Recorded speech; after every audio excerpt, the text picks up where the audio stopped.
Good evening, Chris. Well, hello, Mr. Craig Graves. How do we find you these days? You in a good mood?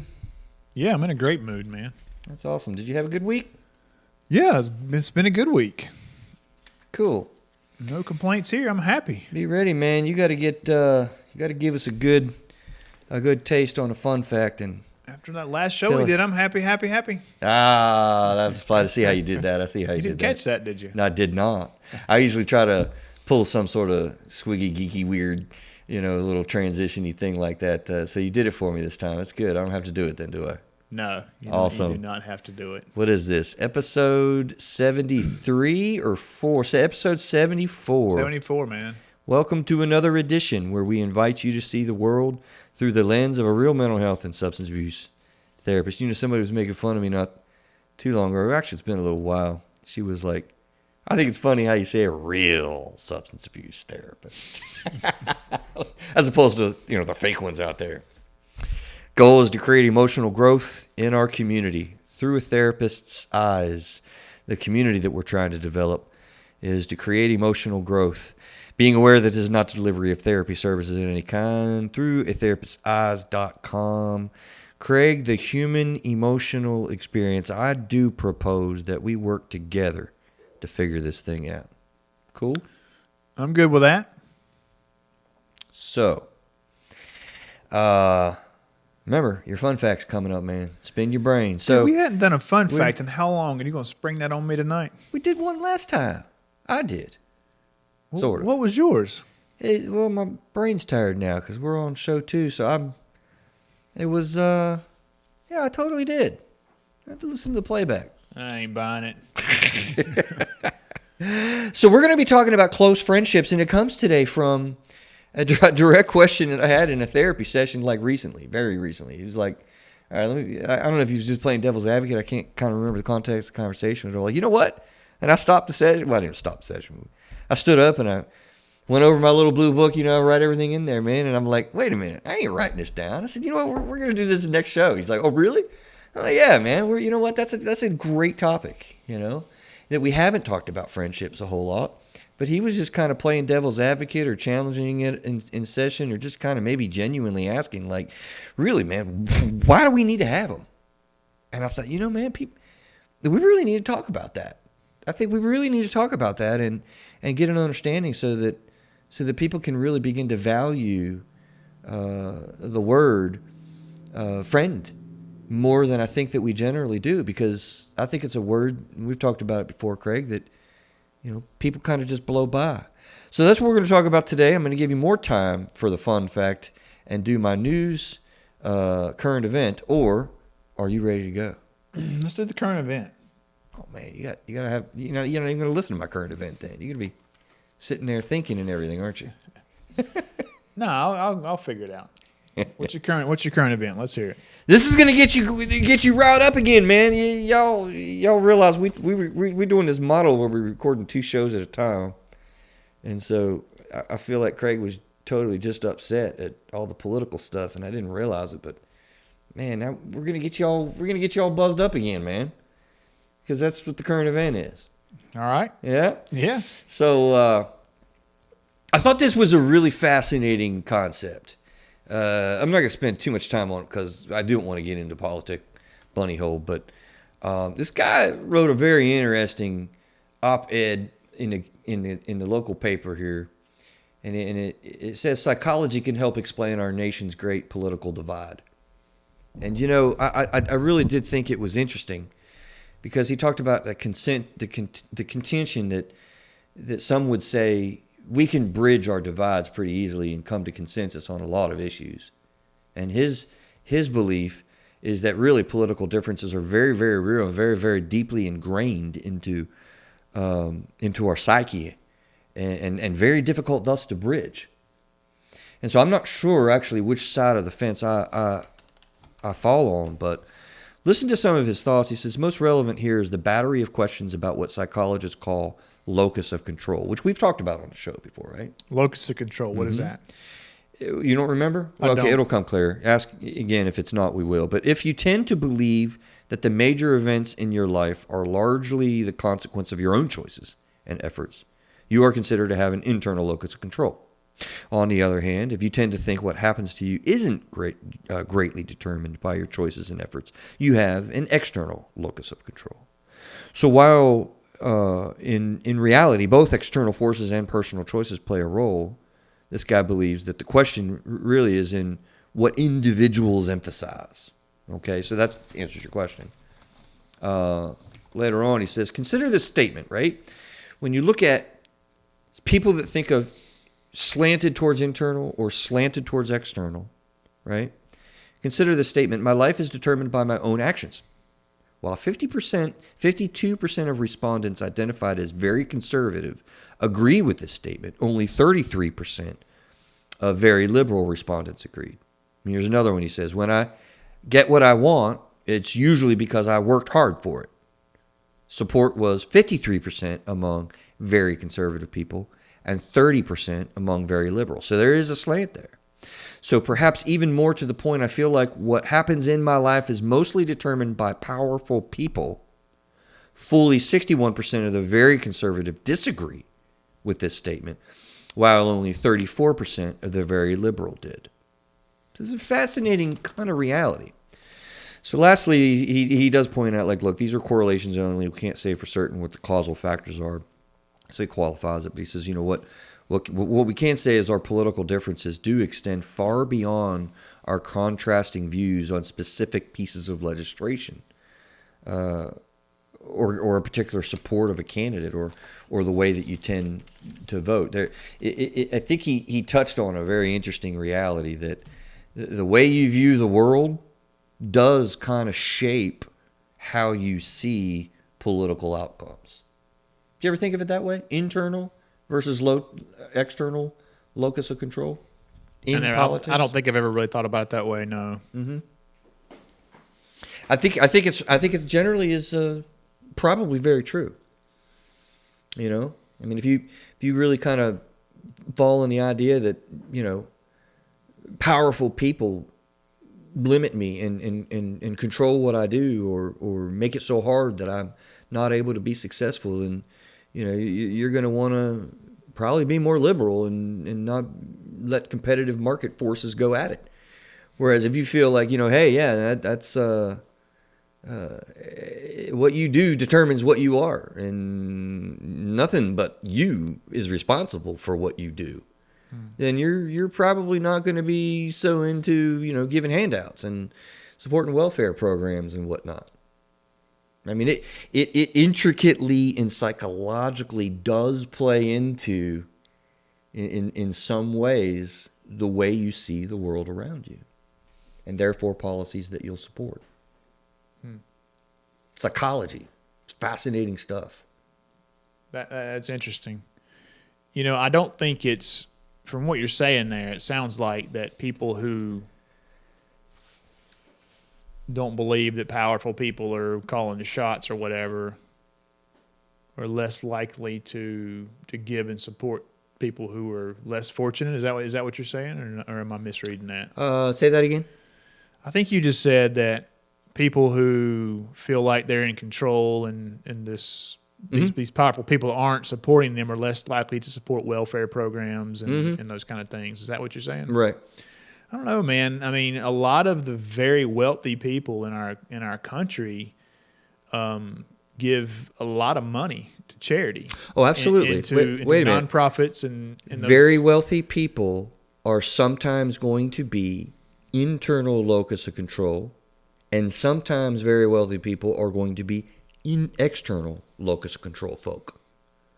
Yeah. So there's a spread with poor people or rich people just the same. I don't know, man. The idea is your psychology and the way that you individually see the world kind of drives how you would make decisions. Yeah, potentially so. You know, I don't think it's an either or. I think you can be conservative and still support helping people. You know, like myself, I'm more conservative. I would consider myself to be conservative and not liberal.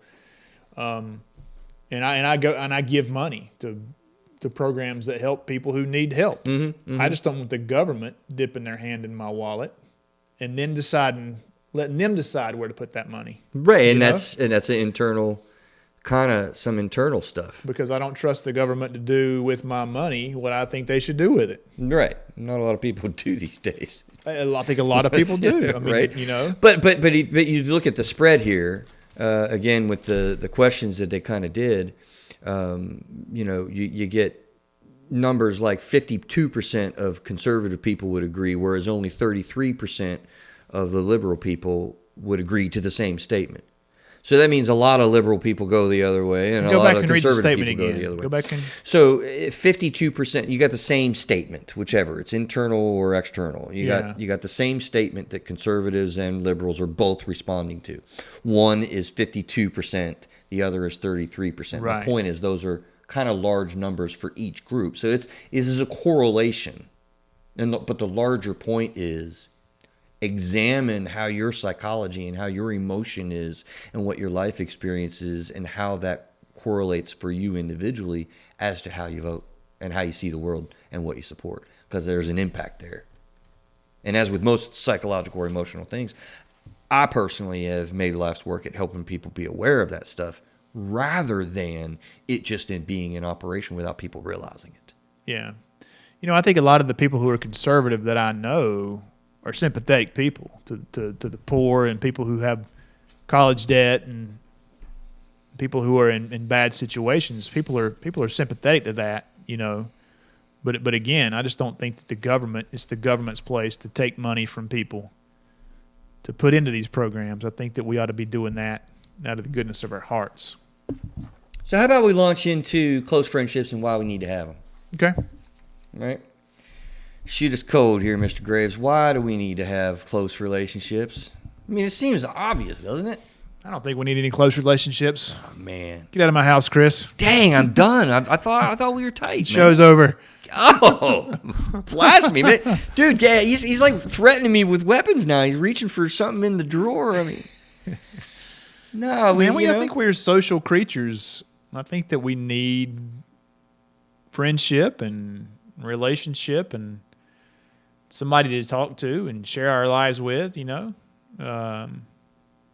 I think we're wired that way. We need each other. People do. You couldn't be more right. I'll go to that now, right? Found this interesting article that laid that out exactly the way you just did, Mr. Graves. So you're brilliant. The Science of Friendship article. It's in our show notes, or it will be, right? Their quote: "Friends are important. So important, in fact, that it's proven that friendship can extend life expectancy and lower chances of heart disease." This is all quote from the article. "Friendship helps us survive. Part of why that has to do with what happens in our brains when we interact with other humans. 2011 study detailed the role of neurobiological endogenous opioid system, the stuff in our brains that makes us feel good, in a positive social relationships, right? So in 2016, researchers also found evidence of the release of oxytocin in primate brains during social interactions. And later in that year, psychologists conducted a study that suggested levels of pain tolerance can predict how many friends someone has. So it's just interesting, the more that we learn about neurochemistry in the brain and the natural opioid that we have in our brain, I guess, the actual release of oxytocin, which I've come to know as a hormone that stimulates affectionate feelings towards people. I mean, our bodies are amazing chemically, and you're exactly right, Craig. We are, to answer that question, why do we need to have close friendships? Really simply put, as you say, we're absolutely biologically wired to work that way. I mean, that's fascinating. It is, really. Fascinating. When you see the smile of another human being's face, your body is geared to feel good. Yeah. It's amazing, right? Yeah. So why not have them? Because you're going to feel bad if you don't have them, I guess, is the most simplistic answer to the question. Right? You're going to feel like crap if you don't have them. That's why you need to have them, sir or ma'am, that was in the session. Right? So let's go. Let's define closeness here. So check this out. This is actually something. This is really one. By the way, I wish we had some video going on, the YouTube thing or whatnot that we can show this, because this is an example of a time that I really like to do that. Because I do this in my office all the time. I'll draw out this graph. Craig, I guess I'm going to do it for you. Where'd that pencil go? We lose that pencil? You shoot me a pen or something. Because I'll talk about that and define, right, the closeness and what type of friends we're really kind of talking about. So I scale this out. Let me use that. I scale this out by start over here by calling it acquaintances, right? Yes. And I think we talked about acquaintances last time. Right. So we all know what those are, and we've got just gobs and gobs of them. Well, maybe we don't. Why don't you tell the people who haven't heard the last episode? What did we talk about in last episode? What would you say an acquaintance is? What are you talking about? We didn't talk about the scale that we didn't talk about the scale, no. Okay. But we did talk about... I forget why. We talked about using the term friend loosely. Yeah. You're sitting at the bar having a drink and somebody walks up and you start having a chat. And you say, hey, bartender, here's my new friend, Chris. Yeah. That's not really your friend. Right. It's just somebody you just met. Friendship's deeper than that. Right. So I scale this out then, and acquaintance is just defined, what is it, a loose association with somebody. You're really very much having a relationship of acquaintance with anybody that you're associated with. I mean, like literally everybody in the 50-person office is your acquaintance. Mm-hmm. Whether you talk to them once a week, once a month, once a year, you're an acquaintance. So that's a large scale that you have, so many of. And then you got what I call fun friends, right? and these you're going to have many of them, right? Or at least, well, we'll say many here. We're moving up the scale. We got acquaintances and we got fun friends. And we got several. So these are people that you got a golfing buddy with, and you go do fun things with. Yeah. You don't know them personally well. Watch a football game, drink a couple beers, whatever. Right. Absolutely. But you got this big line here, right? Yeah, and the audience can't see this cool graph you're drawing. I know. That's what I say. So you're going to have to describe it to them. So you got a big differential between this group of people and these people, and it's a huge trust line that you have to kind of, jump over into to deepen a friendship. Mm-hmm. So everybody over here, you don't really have that much trust with them. Everybody over here, you totally do. All right? So the next level up is good friends. Okay, these are people that you rely on, that you're close to, that you get with. So today we're talking about everybody on this side of the line, people that you do have trust with. Okay. Okay. Step up from that are what might be called, a best friend level.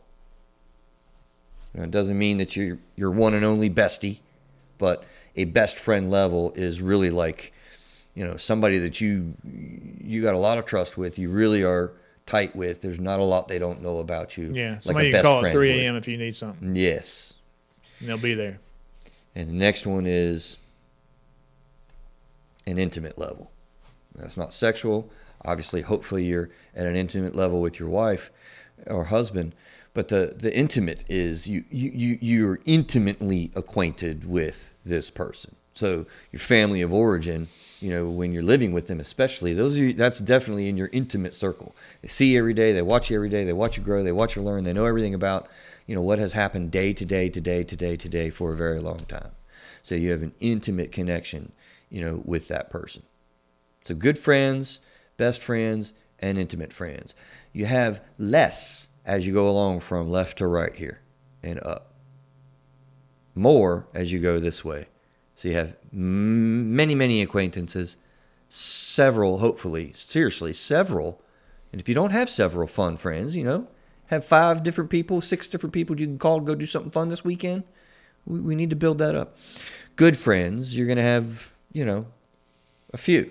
Mm-hmm. 3, 4, 5 with a big family, Best friend level, you're only going to have 2 or 3 of those. You don't have enough time to be that close to that many people. Yeah, okay. Right? And intimate relationships, obviously, sometimes 1 or 2, that you're living with and whatnot. Very, very few people get to that level to know you. Ever thought about it that way? Never have. Right? Nope, I never have. I've definitely thought about the acquaintance versus friend, but I've never I don't think I've seen the friends broken down into fun friends, good friends, best friends, and intimate friends. And I try to evaluate this sometimes with people when we get onto the issue of relationships and broad stroking the reality of how do you manage, your social. We got a term, a psychobabble term. You've heard of social support network. I haven't heard that term. You've not heard social support network? God, what kind of world do I live in? You've never heard that? I haven't, man. Oh, man. It's Yeah. like kind of new age thing or what? No, dude, it's like a classic therapy psychobabble term. I'm disappointed. I can't believe Anyway. Yeah, social support network. It's totally a thing. When I'm evaluating your relationships and we're trying to build up because we've identified that you need that, we'll actually scale it out. How many people would you put in each category? And let's think of who's who. Because I know that was surprising to you when we talked about friendship long ago on the shows. Kind of like being purposeful about going out to make friends was a weird concept. That was something new for sure. Yeah. And how about being so purposeful about it that you kind of graph it out and determine where you're weakest at? Okay, that's even odd. That's taking it a step further. So that when you really realize, okay, I've got a lot of people I go golfing with and hang out with, but I don't have a lot of people I can really tell when I'm worked up or upset or having a hard time. Yeah. So I need to maybe shorten the amount of people that I'm just goofing off with and target like a person or two or three that I can really go after to improve the relationship and make it tighter. Yeah. That's interesting. I haven't thought about it that way either. If you missed that first show, what Chris is talking about is episode 21. Yeah, he realized that he was lacking in friends, and he was intentional about going out and making new friends. And that was a new concept to me. I'd never heard that. And Chris, why don't you tell us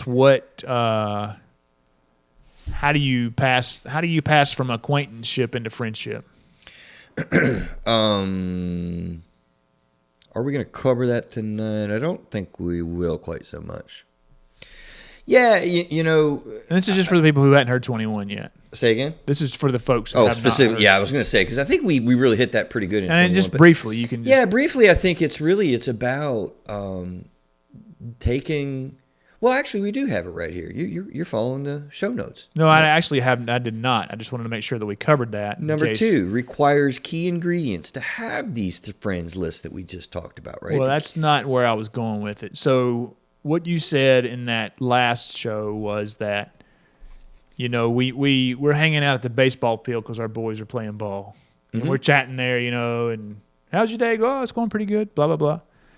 But it actually becomes a friendship when you take it out of the point of origin or the point of purpose. So I think, what did you call it? The point of purpose? Yes. Yeah. So when I say, hey, man, let's get together and watch the game this weekend, the national championship's on TV, then it goes away from the baseball and becomes something else. And that's when it becomes more of a friendship, right? Yeah, that was in defining the friendship and kind of helping to figure out who's friends and who's not. But to answer your question, I think more accurately, is these key ingredients that I layered out. Because the question you just asked me was thinking about, how do you move from that, fun friend or acquaintance across the trust line? How do you make those friendships when you want to? And I think the answer is, it requires vulnerability.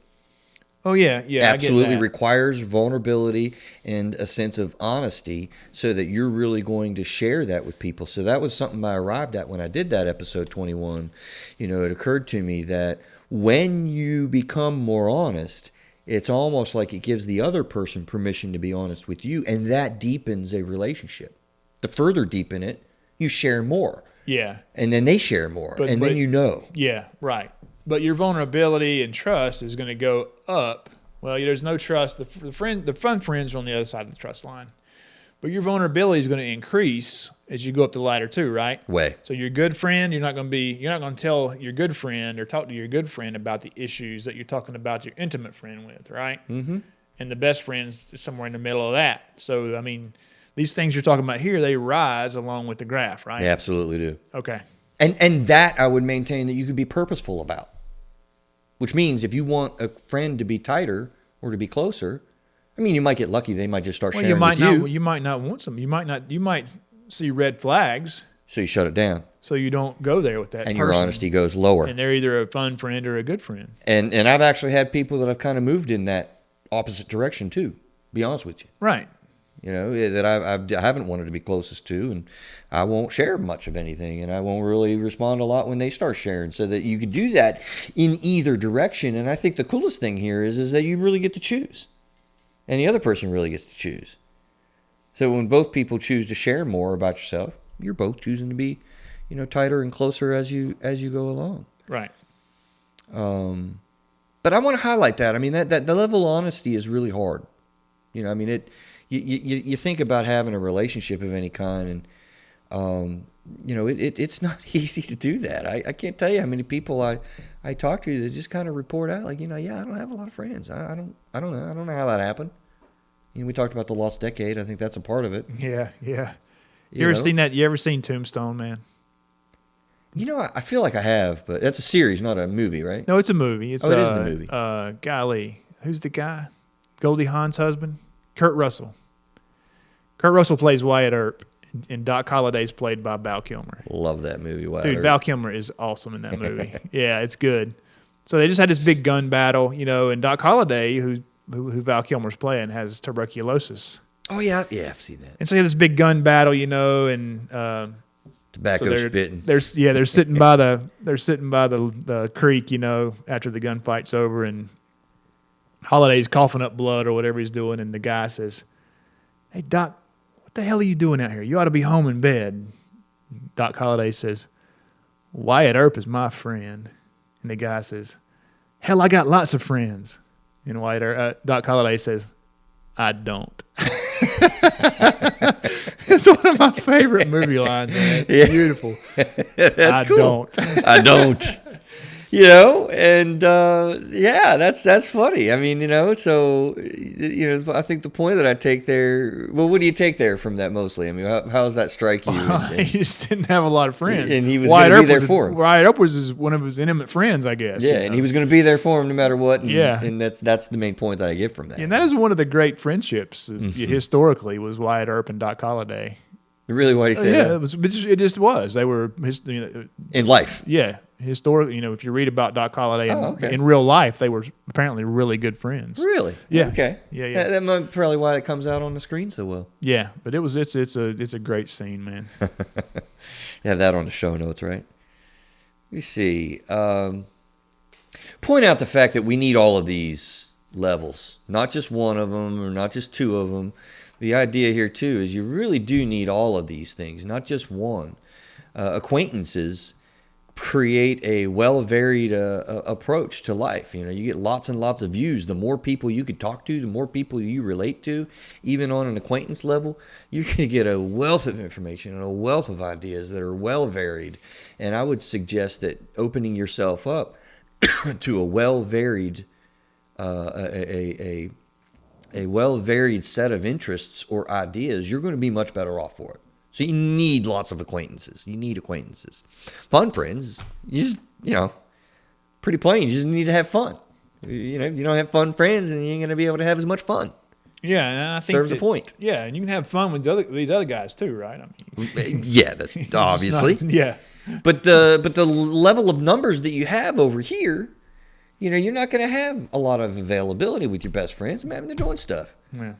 As a matter of fact, I'm going to talk about you in a little while. You were completely unavailable at one point, and that's okay. Oh yeah, it's okay, because I had a bunch of other people doing these different things. Well, good. I'm glad you had some good friends. I must not have been a good one at that point. No, you absolutely are, have been, and was then. But you'll understand when I go there. So, good friends with trust.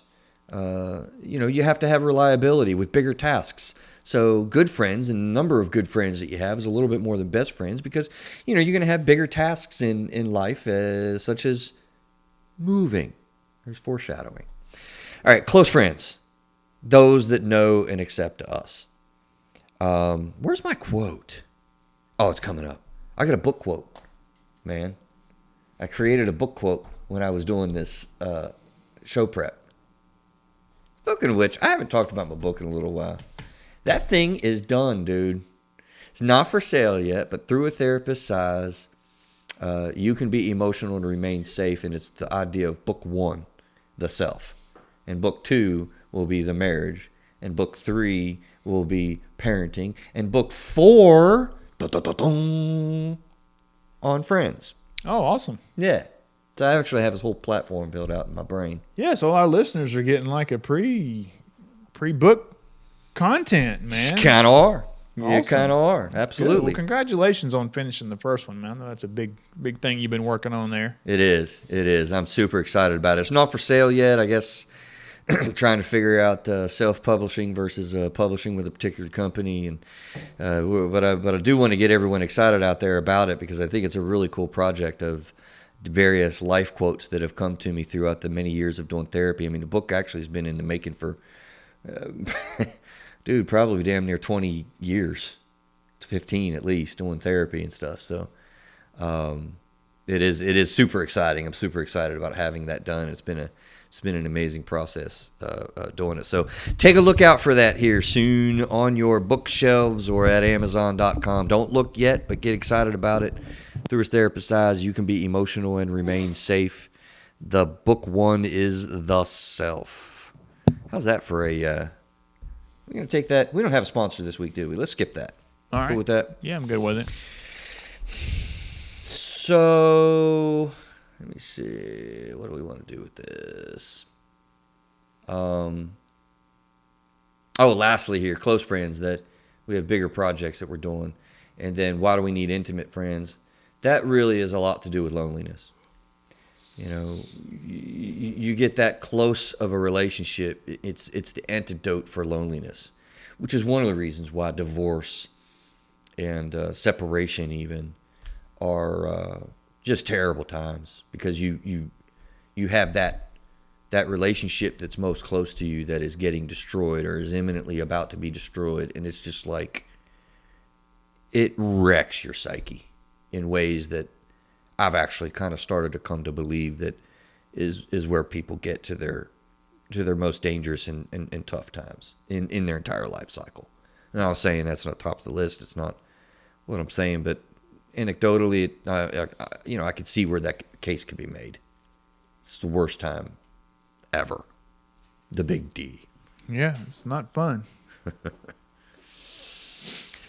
So, what do Friends provide?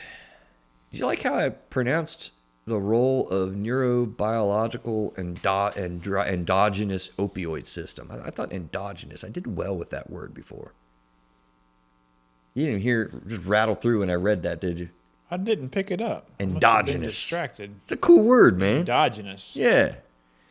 What does Friends provide is that biological thing, man. It is amazing. I think they've done lots of studies. I probably should have dipped into some of the neat psychological things that are out there, man. I mean, like I'm thinking of, I had a buddy show me a podcast.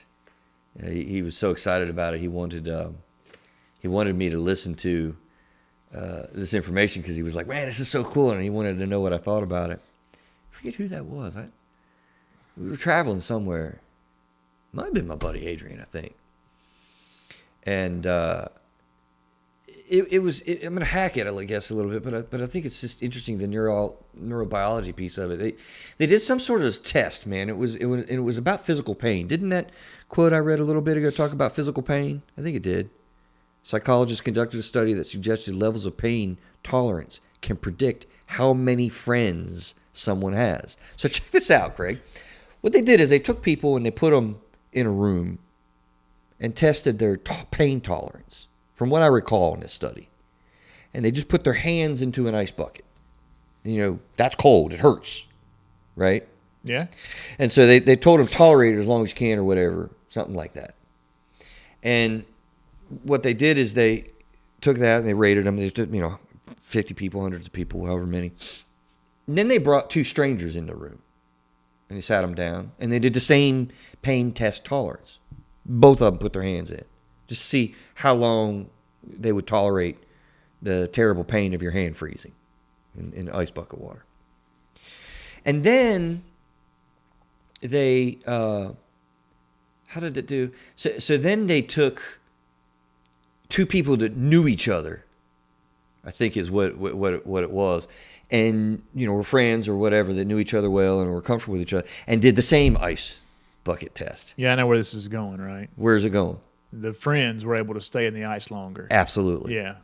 And furthermore, even interestingly enough, because they came to that conclusion, and I don't know if they added this component or it was a part of the study, but they took two strangers again, but instead of going ahead and having them just do the pain tolerance test, they took an extra step and had them play a game. Literally. Like, just played a game. Hung out, had fun together, probably in the course of that 15, 20, half hour, however long it was. They got to know each other a little bit. And guess what do you think very consistently occurred to their time? And their time went up, I'm sure. Right? Yeah. Because that empathy, was a big impact. Yeah. The empathy really created an ability to go through tough things. Yeah, I think that one of the things we talked about this last time with the SEALs. I said those guys break it down into little bite-sized chunks, and that's how they're able to get through. One of the things, yeah. That was the thing that they all had in common was that part. But did you say last time I didn't pick up on that? Yeah, is it documented and clear that is the number one coping strategy? That's what they had in common. They all had that. They all had that in common. There were other things, but they all had that particular thing in common. Oh wow, okay. The other thing is a lot of the guys that made it were focused on helping their buddies get through. Now these were people that probably didn't know each other before. They just showed up at boot camp, but they probably started developing this kinship because they're getting put through this hell on earth by these Navy SEAL instructors. But like I read a book by a guy wrote a book who was a Navy officer, and he was going through BUDS. And the whole time he was in BUDS, he was focused on getting his boat crew through. Really? So he wasn't worried about himself. He was worried about his focus was on the guy beside him, on his team. And he said the only time that he started to panic was during Hell Week when he started focusing on himself. Really? Yeah, he said there's like they keep these guys up for like five or 6 days or whatever it is, and they were but they let them sleep for like 30 minutes on day 4 or 5 or something like that, Yeah. And he said that when he laid down, he couldn't sleep, and all his guys and everybody else was asleep, and he started thinking about himself, and he started to panic and get anxious and wonder whether or not he could make it through the rest of Hell Week. But then he caught himself and realized what he was doing, and purposefully put the attention back. And when those guys woke up, he was like he was in leadership mode again, and he never thought about he never questioned himself after that, and they got through the thing. Man, that is really. Thank you for sharing that, because I think that very beautifully illustrates how that concept of empathy works, and that's just super fascinating. I've as you were talking about that, I was kind of going back to your question I think we did on last show. Like, it's interesting, isn't it? Like, is that something that he was taught, or how did he come across that? I don't think he didn't say he was taught that. Yeah. I think that he just was in that he was already an officer. This guy is Eric Greitens, and his book is called Resilience. And he had gone through, I think he had gone to Yale or something crazy. I mean, he was, and he had gone, when he joined the Navy, he was an officer. So he was going to be a SEAL leader. So he went into BUDS with the mentality of, I'm in here to lead these men. And so when he was, I think he was probably made the leader of a boat crew because he was an officer. And that was his mission. His mission was to get his team through the training. It's awesome because I've gotten to know Craig well over the last however many couple of years we've known each other at least. I'm gonna talk you up if you don't mind. You're so humble, but you don't mind if I talk you up, because I mean, not only are you getting the unbeatable mind coach when you kind of sign up and work with Craig seriously, like you're getting somebody who has more books that you have read, more trainings that you have gone through, more information. Like, dude, I want to be in your head, in that category, only in your head, if that category of the information you've gleaned from all these things. Like, you're all the time popping those phrases or those books or something that somebody said. It is awesome, man. I mean, you're getting somebody who's been trained coach. He's freaking been doing a therapy show for a year. And then now also these books that you come across. I mean, it's amazing how much information you really have gleaned. I've read a few books. You've read a shit ton of books. Crap ton for sure. So where are we at here? Yeah, we're all right. We're all right. Why do we need friends? Help. Right? Number 2, help. Not only neurobiology with what I say, neurobiological endogenous opioid systems that get triggered when you're with friends. It just rolls off the tongue. Help. Simply put, your friends help you. If you don't have friends, then you don't have help, and you don't get stuff done. I meant to tell you, I'm moving this weekend. You gonna lend me a hand to help me move some furniture? I got you there, brother. I'm there. You don't know what you just did to yourself. I'm just kidding. You don't know what you just did to yourself, or do you? Why did you say that? I was just joking because it says manpower on the sheet. Okay, well, you don't know what you just did to yourself, buddy. Oh, that's classic. You're going to love it. So, yeah, man, you have manpower and shared skills, etc. You know, I got a buddy who's an electrician. Love you, man. And I sometimes feel terrible when he comes into town and, you know, I'm having him a place to stay and stuff. So, you know, it's good for him. So I figure I can get some free electrical help, man. Oh, yeah. Dude, he has, pun intended, he has hooked me up more than once. It's great. As a matter of fact, one time, Craig, I decided I was going to go ahead and try to get a part off of an outlet and put it on the outlet that I wanted the outlet to work for that night. It was very impulsive. And in the middle of it, I thought, oh, man, that's stupid. Don't do that, Chris. Just keep that one together. Get the part you need for the new one and stop it. So I went ahead and put it back together again. And I went and got the part in the building that I needed for, and the next week or whatever, it worked. But dadgummit, Craig, crap didn't work right in my garage. That's where the outlet was. And I was like, what the heck's wrong with this? What's wrong with this? What's wrong with this? So finally my buddy comes over and gives me help, right? He's giving me electrical help. I totally screwed up my entire garage light path system because of the way I hooked it up, and stuff doesn't work. I was like, wow, how did you figure that out? He's like, I don't know who did this, man, but they jacked it up, man. I was like, I don't even think I told him that it was me. So number 3, Craig, why do we need friends? What do you think? Encouragement. Yeah, that's my list. Encouragement? Dude, I've got the list right here, man. Number 3, encouragement. Don't you think that's one of the biggest parts of friendship? Yeah, it definitely is. You got to count. Yeah, okay, never mind. I'll just wait. But yeah, I think that's big. That's a big part of it. Your friends should encourage you. Mm-hmm. Hopefully, your friends are encouraging you and not pulling you back down in the bucket. You know, it's an interesting statement. What do you mean by pulling you back down to the bucket? Well, you know, we talked about that crab story, right? People will pull you back down. The crab story? I've told the crab story on there before. Yeah. Absolutely. You know, hopefully that isn't happening, and you're right. Choose your friends wisely. We've said that on the show before. You know, yeah, I mean, we're going to talk about that on here. You know, you're the equivalent of the 5 closest you got. Okay. I was just going there. All I didn't bring it up, but we just did. Yeah, I mean, it's totally true. Yeah. Totally true. Look around at the people you hang with closely, and you see a lot of yourself. Yeah. If you're looking actively. What we're talking about there is it's, you know, you're pretty much the equivalent of the 5 people that you hang around with the most.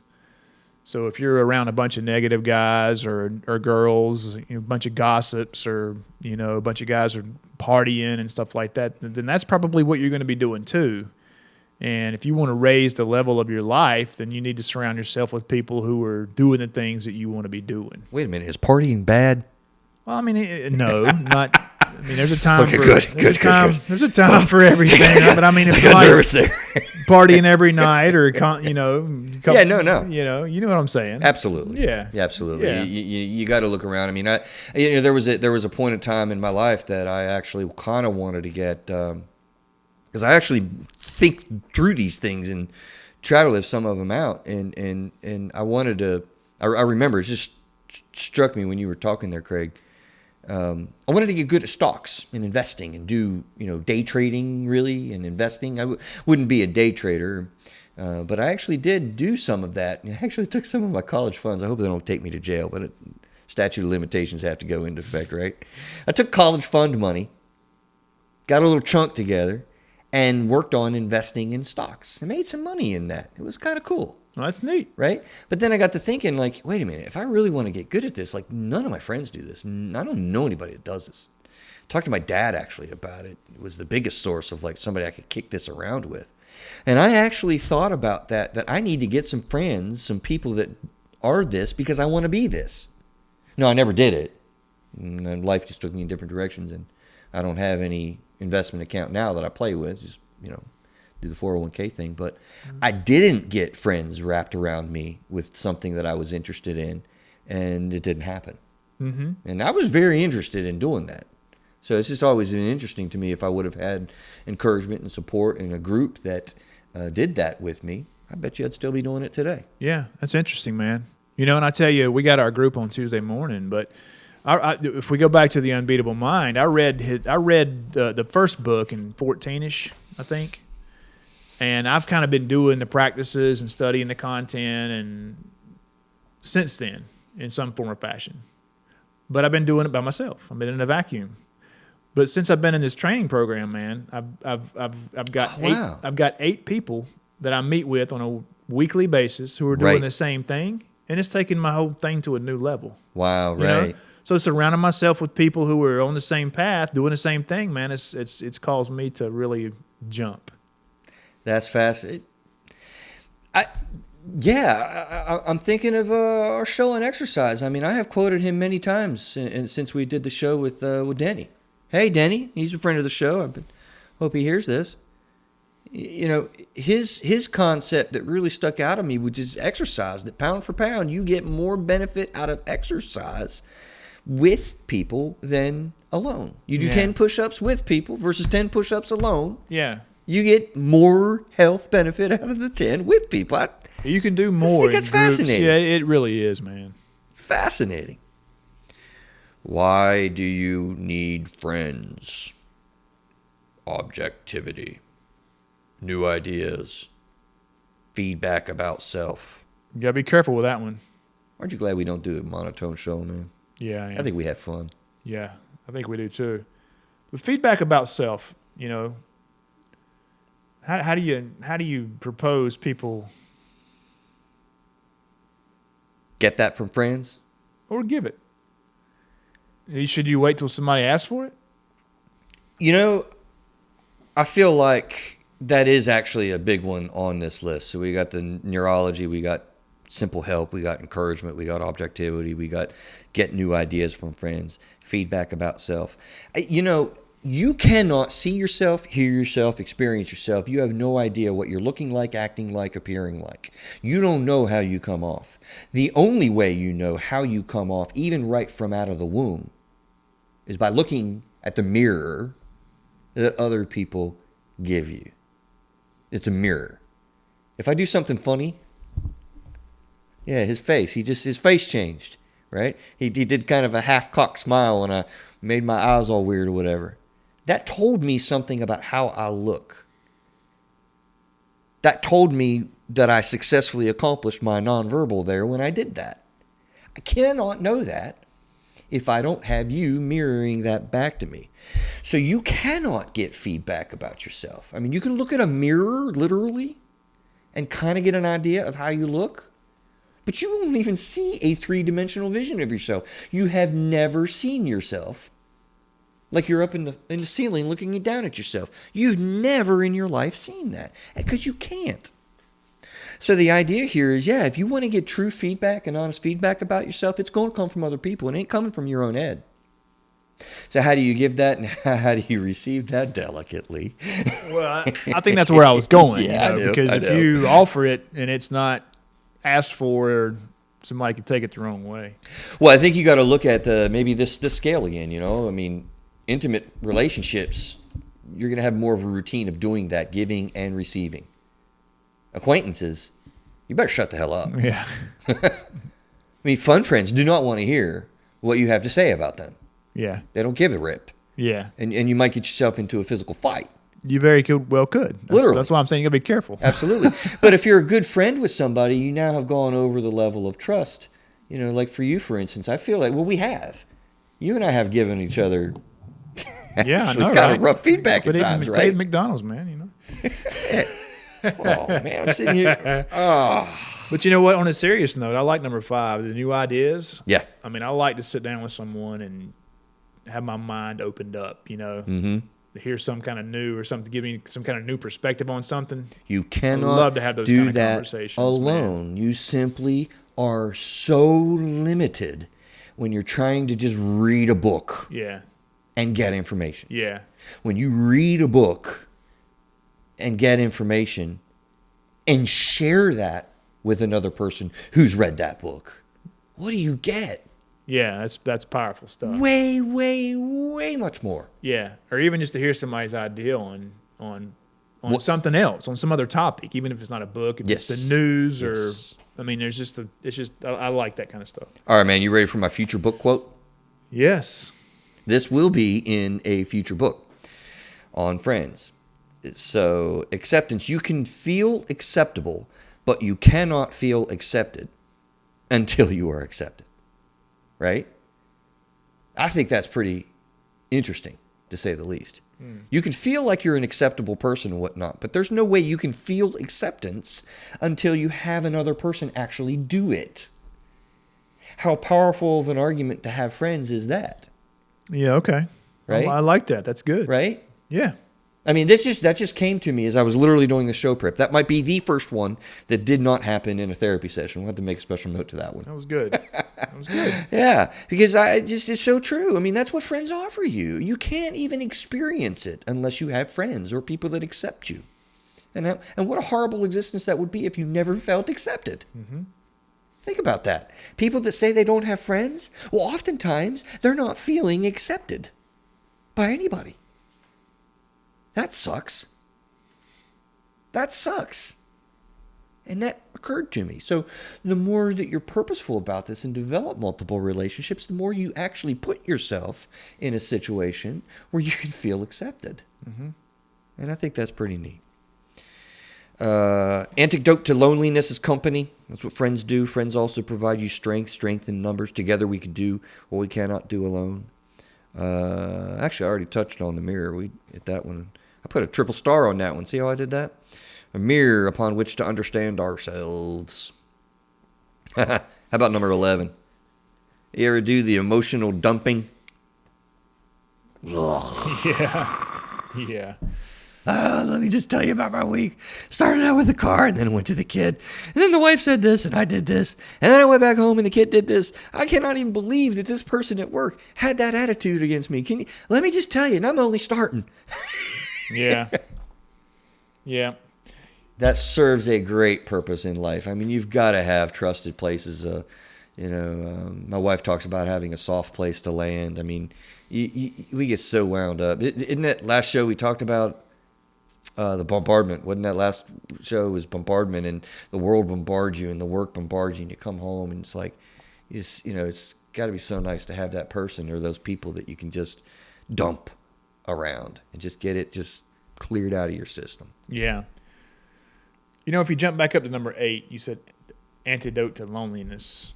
That was a thing you said in the last show we did on friendship. Did I? 21. You said friendship is the antidote to loneliness. And I think a lot of people think that relationships with an intimate partner is the antidote to loneliness. So friendship, you're saying friendship is the antidote to loneliness. Probably both. Yeah. Honestly. But yeah. But I think most people Both. think in terms of, I think you're right. of Yeah. that. Mhm. They don't think in terms of friendship being an antidote to it. Yeah, That might be another quote for your book if you want to go re-listen to that episode. Ooh, say that again. Say it I again. think you said friendship is the antidote to loneliness. Yeah.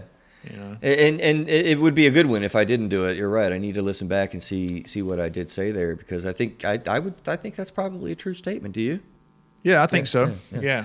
Accountability, but also can help with self-forgiveness. And what I thought there, you were saying that earlier, man. Friends help us mitigate worry also, but accountability. But they can also help with self-forgiveness. When you're talking to somebody, I mean, they can hold you accountable. And hopefully that's what friends do. We offer encouragement, but with objectivity, we're holding you accountable and kind of calling you out on some stuff when you need to be called out for something. That's invaluable that friends can do. But also that goes hand in hand sort of with accountability. It occurred to me, like, you can say you did something and you feel like you screwed something up and you're really like, but they can say, oh, dude, that ain't that bad. Man, that's cool. You know what I did, and I think you're okay. It can trigger, like, your actual need to forgive yourself. Yeah. By how a friend can kind of come at you. Yeah, right. Right? Yeah. There's a lot of interaction there that's built all in together. Yeah. Accountability, objectivity, encouragement, self-forgiveness, all right there with an intimate or close friend. Yeah. That's huge. Yeah. Like, I want more of that. I want friends. They're super important. Lastly, to learn to ask questions. Really, can we learn just by talking about a topic? I mean, what's the tagline of this show? Let's figure it out together. Right? Yeah. I mean, it's purposeful. There's a reason for that stuff. Because when you're asking questions and you're talking about something, I mean, more than once, man, I've been doing these shows, and it just teaches my brain more, and it just makes me think about these things more, and consequently you learn more just by you and I talking about these topics. Yeah. I think it's Napoleon Hill. There he goes again, audience. Think and Grow Rich. Who?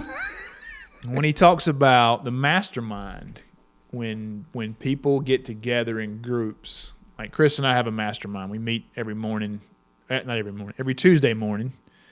With 4 other guys. There's 6 of us. And Napoleon Hill's like, when you get 2 minds together, it almost creates a third mind. And I think what he means there is the thinking power is just, it's exponentially bigger than it would be if it was only 2.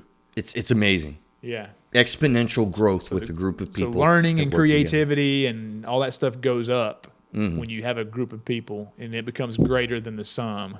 Yeah. Yeah. It's neat social learning stuff.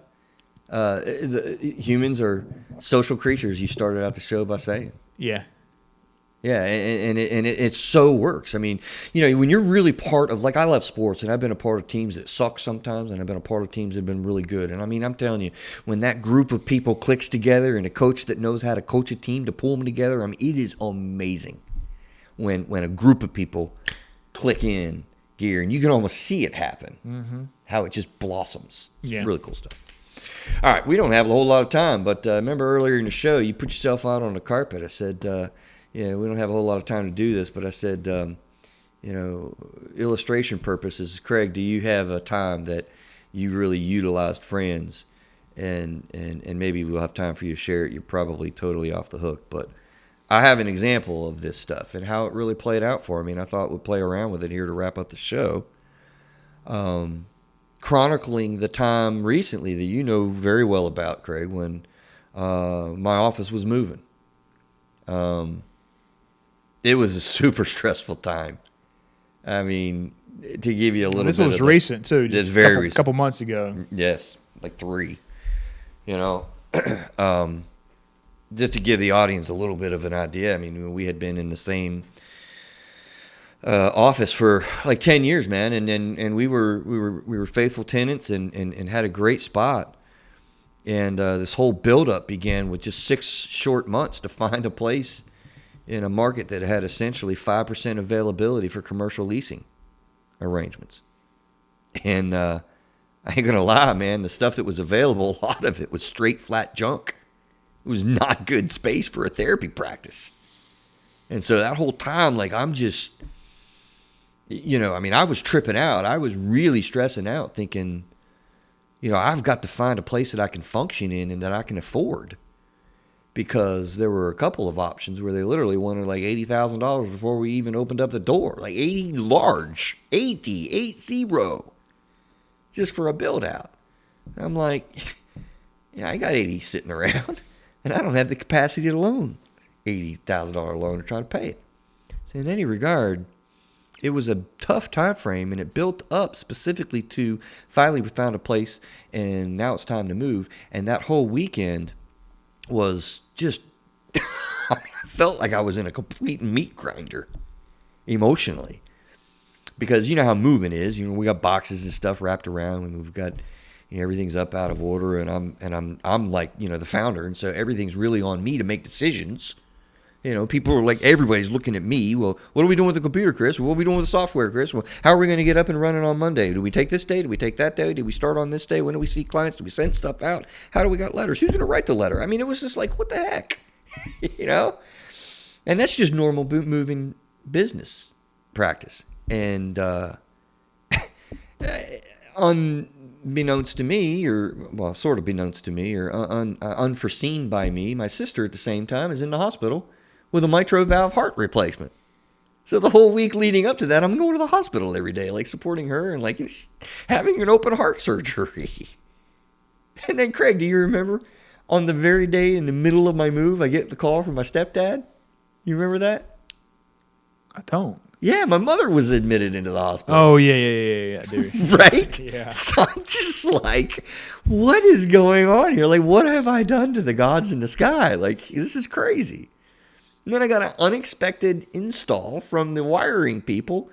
I was expected or told it was going to be like, you know, a couple hundred, few hundred. It was one large. He'd come up to me in the middle of this whole day, and he's like, it's going to be $975. And I was like, looked at him like, what? At the same time that was going on, I had the AT&T phone installation guy. He was there for like hours because they were going to take my business numbers away and replace them, which you can't do. Craig, he looked at me. He's like, dude, I'm going to say the word that he said. He's like, dude, right? Because I actually I think in the middle of it with my mom or some point, I actually got like tearful. I was like, this is just ridiculous. I don't know what else is going to happen today. The cable guy looked at me and he's like, dude, right now your day is shit, but I swear it's going to get better. Today is going to get better for you. It was a rough day, man. And so I thought about this, and I thought, you know, it'd be fun to play out, you know, why do you need friends? How does that happen? How does that go?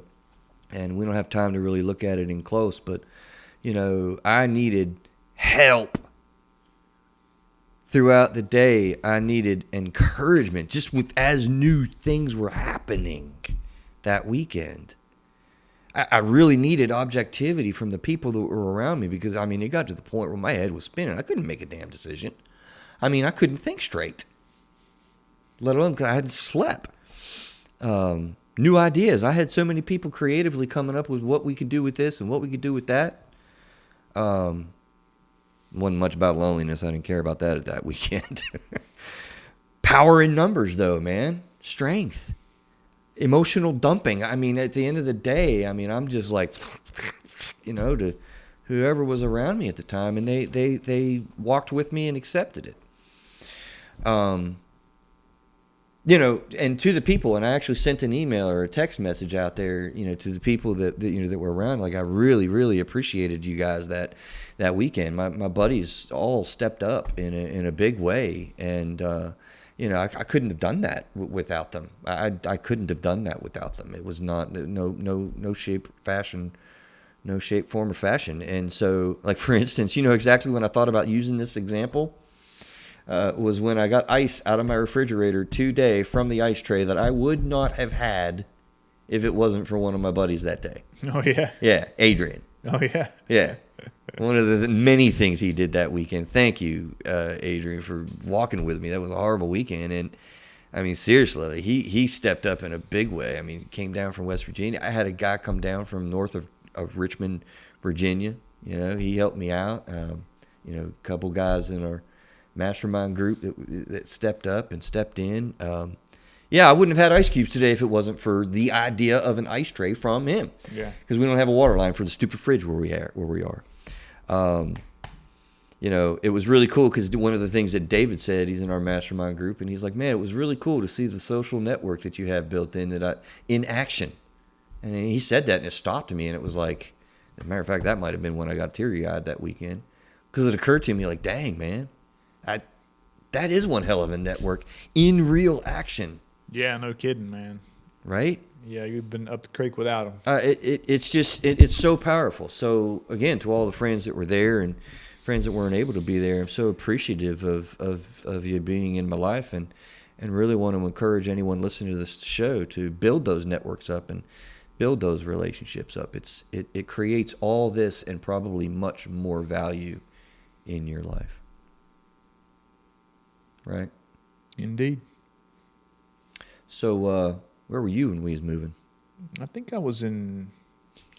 I was at a karate tournament or baseball one. You don't even remember. You made this crap up, man. No, I was sitting here thinking about where I was at that weekend. It was a baseball I was tournament. Thinking it was a baseball. Yeah, it was a baseball tournament with your son. And all jokes aside, I know you'd have been there thick and thin, no doubt about it, if you were in town. And yeah, I was out of town that weekend. Man. And that's what I said. I don't hold that against. I mean, that's why you don't have like 2 or 3 people in your friends network. You want to have more people because Greg he was checked out. You weren't available. Yeah. And I still had an awesome network that helped me out. Yeah. So, how do we sum this up and how do we get out of here? What'd you think? I don't know. To sum it up, just go get some friends, man.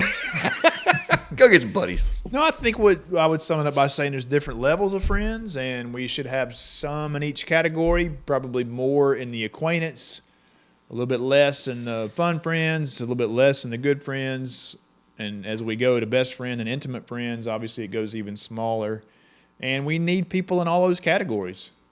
And if we don't have them, like we talked about in that last episode, you can go out and find them. Go out and create them.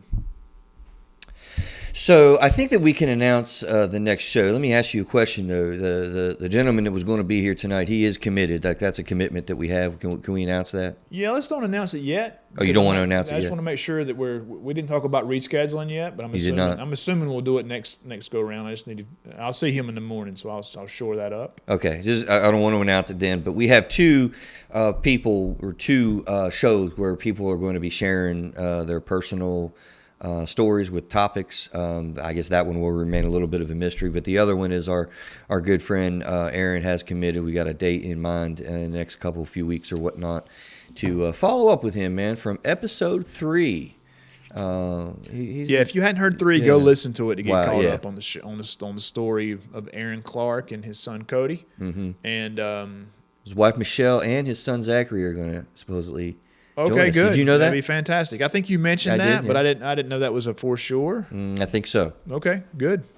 Yeah, it'll be a really powerful show to really get in there with somebody on such a traumatic level, on a whole family level. I mean, yeah, little Zachary's gonna be here, man. Yeah. That's gonna be. That'll be interesting. Yeah. And I'm thinking about how we want to try to do that, but that's upcoming, and another person that that's upcoming too. So take us out of here, sir, and we'll see you guys all next week. Yeah, you can find out more about us at throughitherapistguys.com. We have a email list out there, links to our Instagram and Facebook as well. We would appreciate it if you would tell a friend, maybe just share the show, or just tell them about it. Leave us a 5-star review.